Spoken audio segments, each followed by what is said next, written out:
Did anybody see Denzel Washington accepting his award at the Golden Globes last week?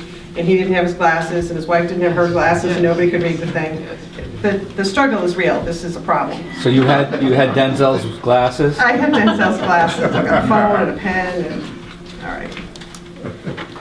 So I want to thank everybody for inviting me to be your speaker today. I've never formally spoken to this group, although I've had moments with the microphone before. But I'm here today to talk to you a little bit about the Worcester community and some of the things that we're doing in the community, what we hope to do, and how this war on poverty seems to be going. I'm going to do that in 7 minutes. So we know this about the war on poverty, that the Gospel of Matthew says that the poor will always be with us. So we acknowledge this. Nobody is under the delusion that what we're doing and trying to do in every moment of our lives is going to solve the problem right across the board.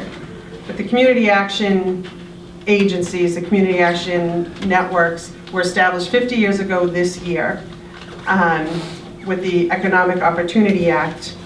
It was signed by President Johnson and always called the War on Poverty. President Kennedy initiated the spirit of the War on Poverty, and President Johnson continued that. The senator, by the way, who introduced the actual bill to the Senate was a senator from Michigan named McLaughlin, but he was born in Massachusetts. So we always have a Massachusetts tie to everything important that happens in the world. A lot of the programs that community action councils run are done differently all around the country. So I'm going to speak a little bit more about how things are done in Massachusetts. We have several community action agencies in Massachusetts. Some are large, some are small. Many of the providers of fuel assistance, for instance, are community action councils.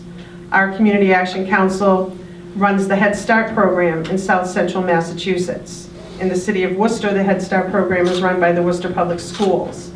So there are a lot of programs that are run in different ways. So one of the mandates from the very beginning of community action is that we work together in our communities for what is best for that community. We participate in the community, we do community needs assessments. Some of the community action agencies in Massachusetts do housing work.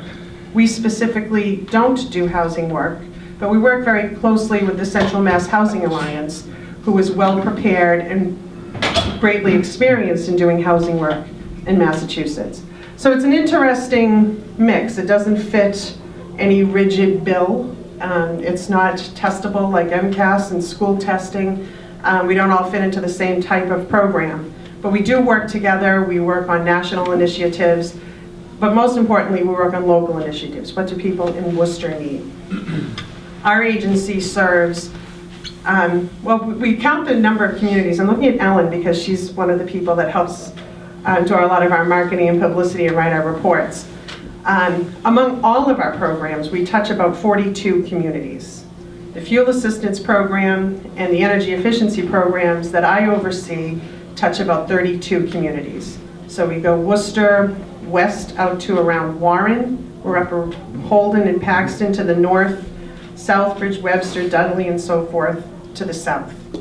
Just east of us, SMOC, the South Middlesex Opportunity Council, they do the fuel assistance for Grafton and Shrewsbury and some of those other towns.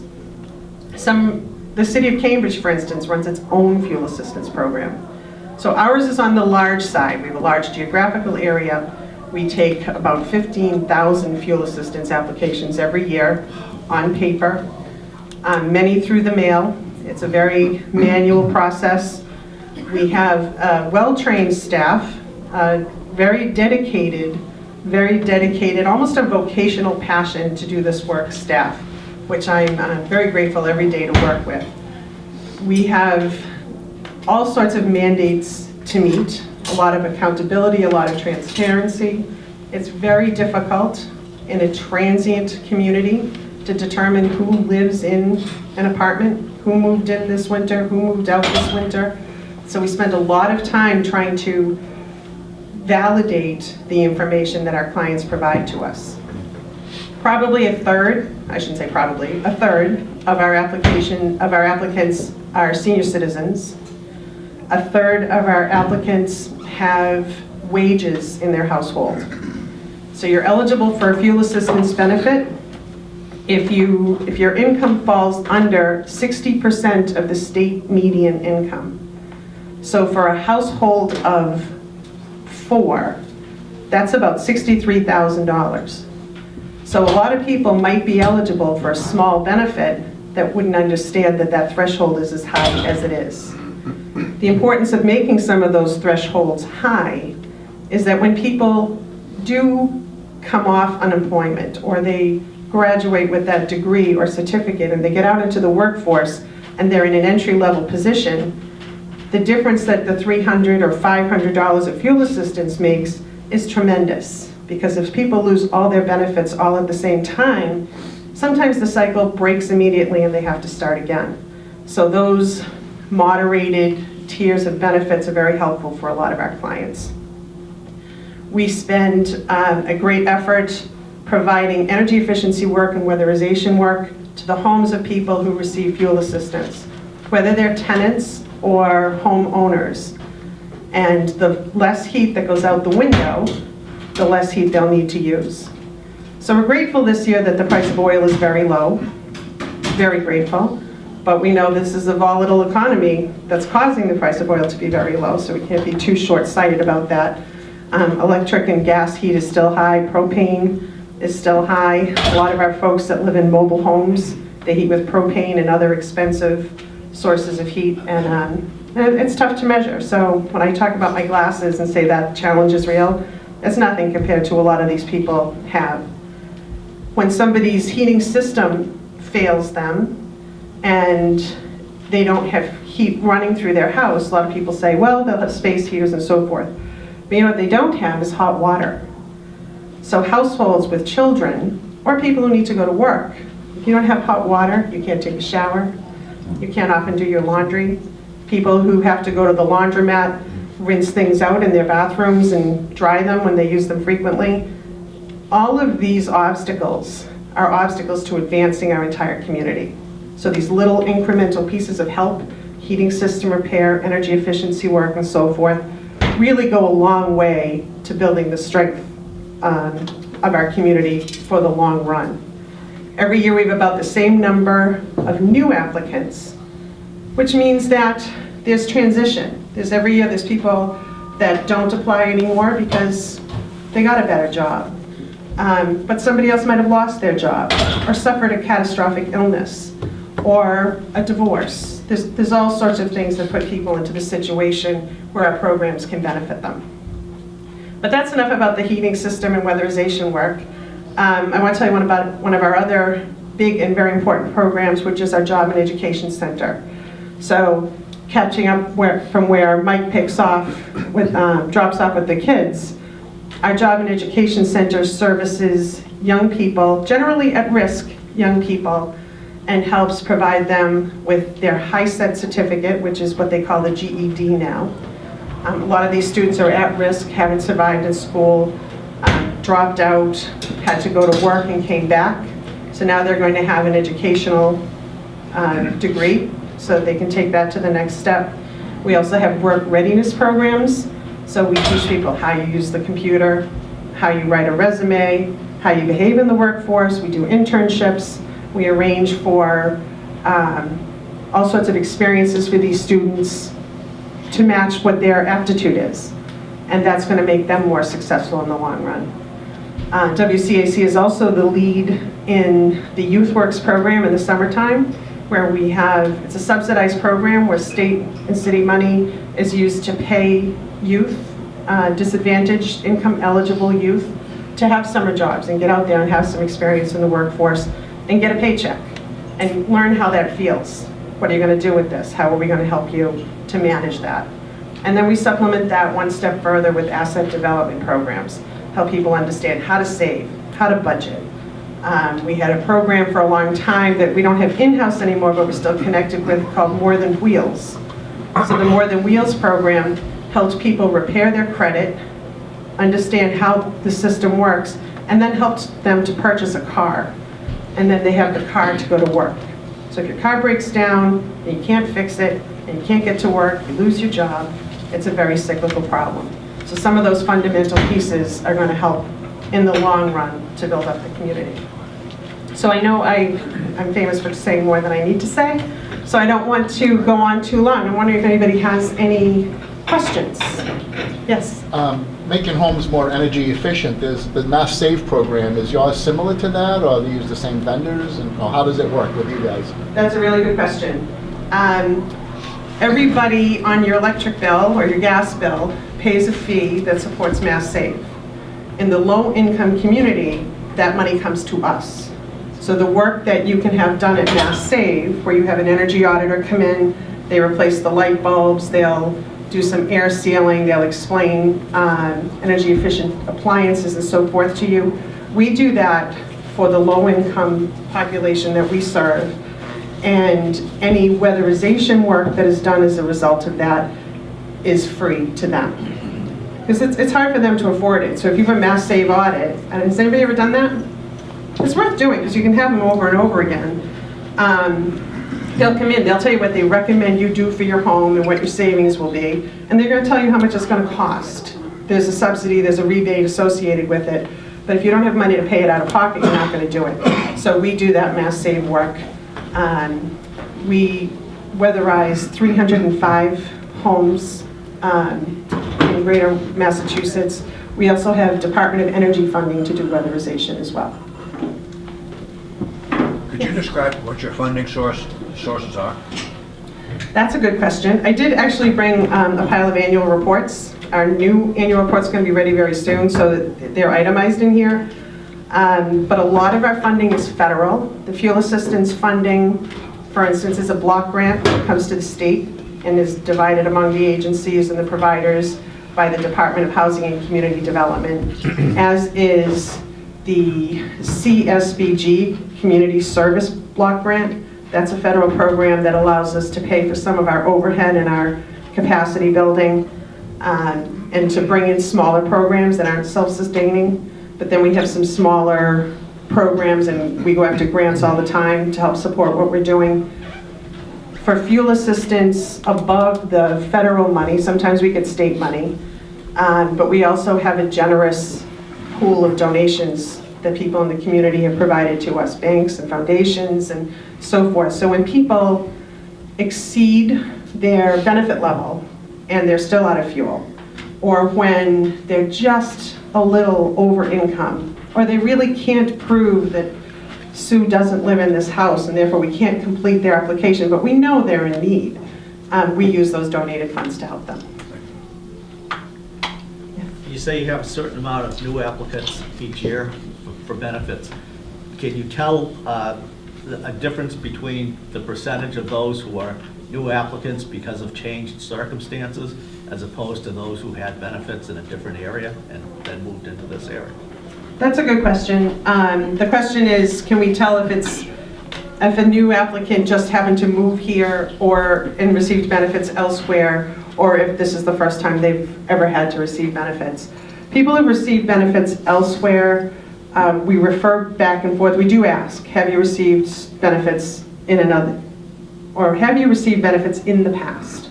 And then we ask them when that was, and if they moved, we get their files from the other agency to follow up with that. But that 2,500 or so number doesn't distinguish between those.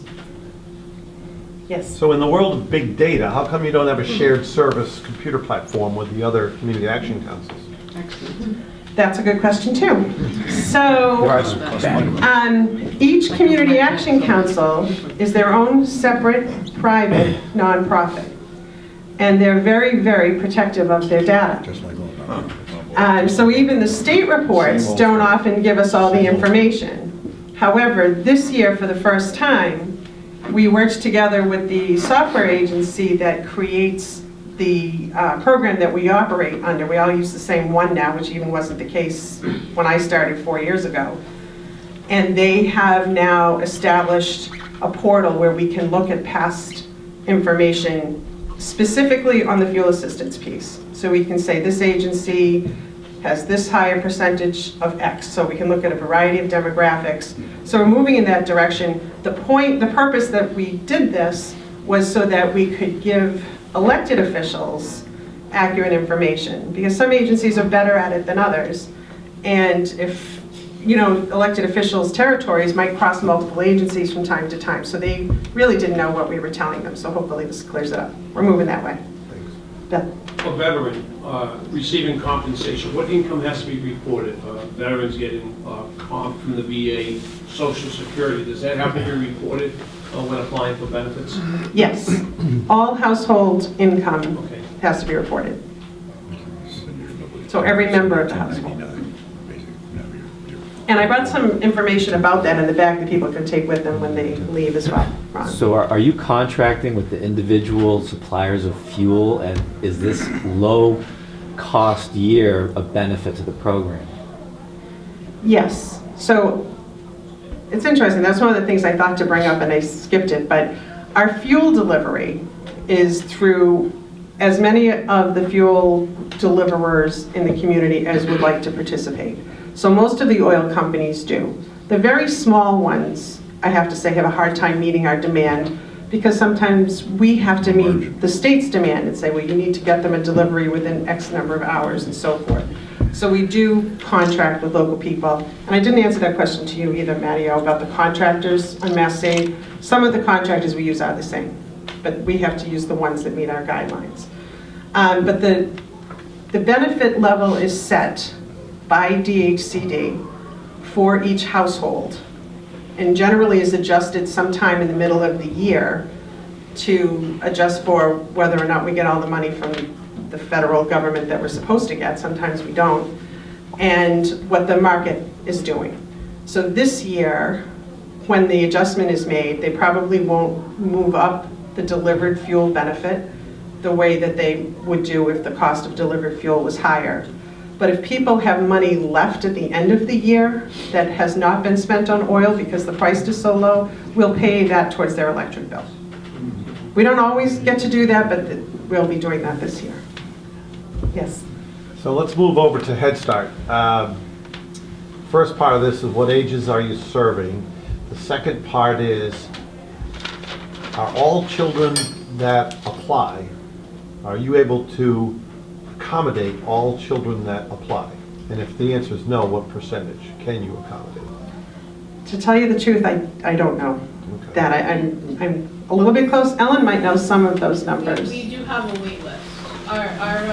Our program is, it's grant funded, and so you're granted a certain number of dollars, and there's a per child cost for that. We have about 281 children that we serve right now, and as Mary noted, it's located in, we presently have classrooms in Southbridge and a classroom in Auburn as a result of last year, almost a year ago, we had an emergency evacuation from a site where we were in Oxford. We're actively looking to get in to get a site in the town of Webster, which has a huge need for it. As we explore, Auburn was kind of a temporary area. We always have a wait list. We can only serve the children that we're funded to serve. And that's federal funding? Yes. So, Federal and state. so what I was trying to get to here is the federal funding is inadequate to meet the need. Absolutely. That was all I was trying to get to. That's typical. And what else is new? What else is new? Yeah. And that program, in addition to providing the children the Head Start that you'd hear on the name, it also provides the parents an opportunity to go to work and an opportunity to go to school, either get a credential, get some job training and so forth. That's part of the criteria of a household's eligibility for the program. So, anybody else? You must love your work. Can you tell? Can you tell? I love my work. The first day that I looked up the Worcester Community Action Council on the computer, I was working in workforce development at Quinsigamond Community College, which I also really loved doing. But I said to the woman I worked with, I said, that's where I'm meant to be. And I really love this, and I'm so grateful for the opportunity to do it and to share our mission. And it's really challenging. It's really challenging. There's a lot of variables out there. But I think that the piece that, our reality is we're working with the community, we're trying to better the community, we're doing the best we can, we do a lot of advocacy, I'm actually speaking at a national conference this year about a pilot we've been doing with National Grid, where we're having some of their consumer service reps come to our office once a week, help people get on payment plans, help address their arrearages, and help them face the rest of their year better. One thing we know about people in chronic poverty is that they're not inclined to plan at all. So if you're going to solve the problem in this moment, the likelihood of them having that problem again is pretty high. But by putting these people right where the people who need them are and explain to them how this can be alleviated in the future face-to-face without a mailing, then we're looking for a higher success rate. Yes. So Mary, first of all, thanks for the work you do in the community. Also, as we prepare for the community service project funds meeting on the 27th, can you just give me sort of a sense of where we're at with specific community needs, like winter coats or any other specific stated need in the community that we might be able to incorporate into our planning? I'm glad you mentioned the coats. The Rotary here in Worcester has been very generous every year for the past several years in donating to our coat drive for our young children. So these are the children in the Head Start program, and they're the children of the young people who are participating in our Job and Education Center program.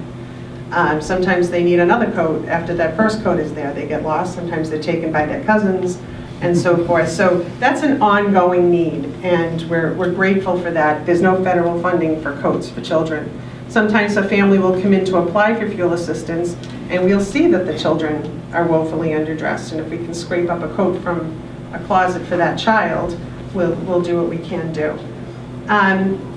We're working. There's a lot of focus right now and attention on that job and education program, and we're looking for mentors, we're looking for businesses to work with us, take some of the students in and give them an opportunity, and other resources that we can have to better ready these young people for sustainable work that'll give them a good cost of living and the families a good cost of living, and hopefully, ultimately, self-sufficiency in their household. That's what we're looking for in the long run, self-sufficiency in the household. But I can get you a real list, Amy. Great. That's good. All right, well, thank you very much. And we brought the annual reports.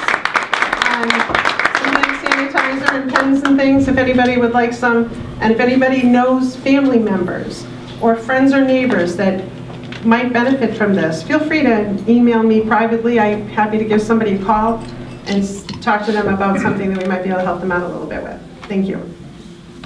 Thank you, Mary, and thank you for all you do for the community. It's a lot of work, and it's great work. That's right. That's right. Right. I have something for you here. We have the pen of distinction, as all of our thank you guest very speakers much. received. Thank you very much, Mary.